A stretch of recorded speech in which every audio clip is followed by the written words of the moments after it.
cours de ce MOOC, vous allez voir dans le détail certaines régions du cerveau. Il nous semble important que vous puissiez d'abord avoir une vue générale simplifiée de notre système nerveux. C'est le but de cette séquence. Ainsi, chez un adulte, anatomiquement, on distingue le système nerveux central, l'encéphale et la moelle épinière, et le système nerveux périphérique, les nerfs crâniens au niveau encéphalique et les nerfs spinaux en référence à la moelle épinière ou rachidien, en référence au rachis, la colonne vertébrale. La moelle épinière est donc protégée par une succession de vertèbres représentées sur le dessin central. L'encéphale, lui, est contenu dans le neurocrâne. Cette boîte crânienne protège également deux glandes, l'hypophyse ou glande pituitaire et l'épiphyse ou glande pinéale. L'encéphale est composé du cerveau proprement dit, du cervelet et du tronc cérébral. Chez l'homme, ici en vue externe latérale, ce sont essentiellement les hémisphères cérébraux très développés qui sont visibles. Ils montrent de nombreuses circonvolutions, les gyrus, séparés par des sillons. Certains sillons délimitent des zones fonctionnellement différentes qu'on appelle des lobes. Lobe frontal, temporal, pariétal, occipétal et non visible en morphologie externe car plus profond, le lobe insulaire. Pour ce qui est de l'embryologie du système nerveux central, dans la région du tronc, les somites se subdivisent en trois territoires, dermatome, myotome et sclérotome. En interaction avec la notochorde, les cellules du sclérotome participent à la formation des vertèbres. Ces vertèbres protègent donc la moelle épinière, mais également, chez l'homme, les ganglions spinaux.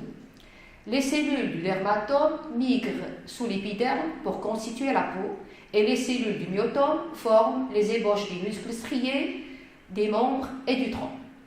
Observons maintenant un peu plus en détail le développement de la moelle épinière, toujours ici en coupe transversale. Les futures cellules nerveuses sont beaucoup plus denses dans la zone centrale, le manteau, que dans la zone marginale. Le canal central est délimité par des cellules dites épendymères. Un sillon limitant apparaît et court horizontalement sur toute la longueur du tube. Ce sulcus limitans initie la ségrégation de deux régions distinctes, la lame alaire dorsale et la lame basale ventrale, plus riche en cellules. Sur cette coupe transversale de moelle épinière, maintenant adulte, vous reconnaissez probablement la forme en papillon de la substance grise, riche en corps cellulaires, entre des cordons de substance blanche, riche en passage de fibres nerveuses myélinisées. Les cornes dorsales et ventrales dérivent réciproquement des lames alaires et basales. De façon très schématique, ces cornes peuvent être subdivisées d'un point de vue fonctionnel en chacune de sous-régions. La corne dorsale, sensorielle, reçoit des afférences somatosensorielles et plus centralement des informations sensorielles des viscères.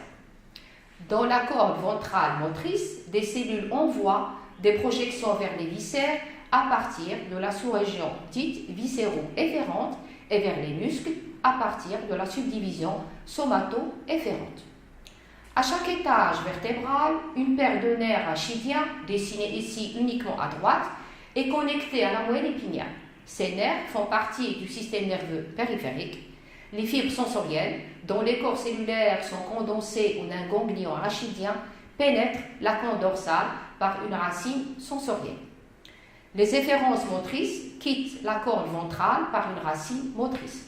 Les deux racines fusionnent en un nerf fonctionnellement mixte qui rapidement se subdivise d'abord en un rameau dorsal qui innerve le dos et un rameau ventral qui innerve les flancs et le ventre.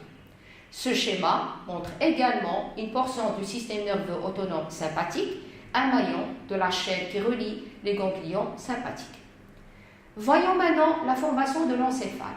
Il dérive de la région la plus antérieure du tube neural, dessinée ici en coupe horizontale avec un effet 3D. Cette région se ronfle d'abord en trois parties, de l'avant vers l'arrière, le prosencéphale, le mésencéphale et le rhomboencéphale.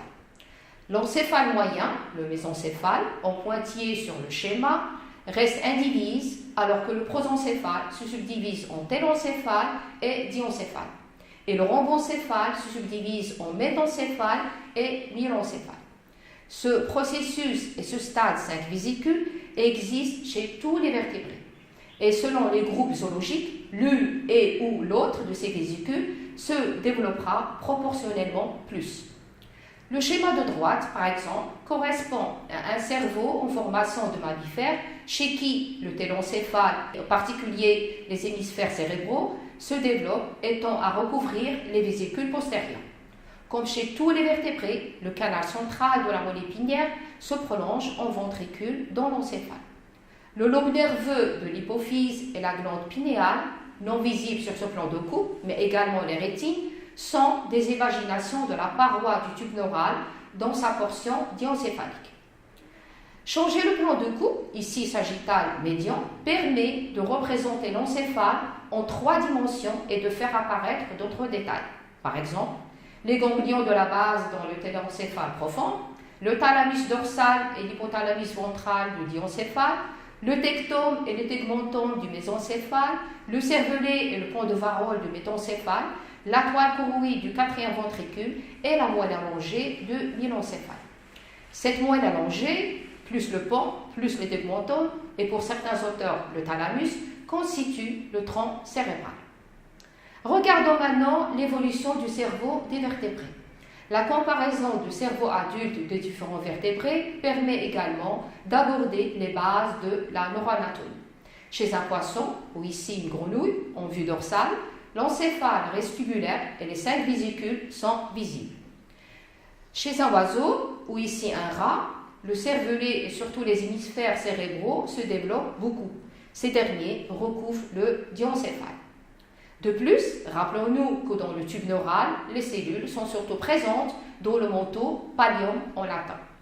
Ceci est vrai dans la moelle épinière de tous les vertébrés, mais à partir des reptiles, dans la région céphalique du tube, des cellules du manteau migrent en context. Sur les coupes transversales de ces cerveaux, on note que le télencéphale recouvre très partiellement le dilencéphale chez la grenouille ou le lézard, mais qu'il englobe quasi complètement chez les mammifères comme ce rat. Le processus de corticalisation à partir de cellules du manteau est visible chez le lézard en comparaison de la grenouille. Mais il est à son apogée chez un mammifère où un néocortex développe considérablement les hémisphères cérébraux. Il refoule en profondeur l'archicortex, maintenant hippocampe, ou encore les septums et le striatum. Des commissures, passages de fibres, comme le corps calleux, relient les 2 hémisphères. Le cortex reçoit et envoie de nombreuses informations par les fibres nerveuses de la capsule interne qui se prolongera dans le tronc cérébral et la moelle épinière. Chez l'homme, le développement considérable de l'encéphale se réalise dans une boîte crânienne relativement sphérique. Dès les premières semaines, le tube neural se replie alors sur lui-même au niveau de 3 flexures successives. La forme de la tête et la station debout chez l'homme compliquent un peu la nomenclature des plans de coupe dans l'encéphale.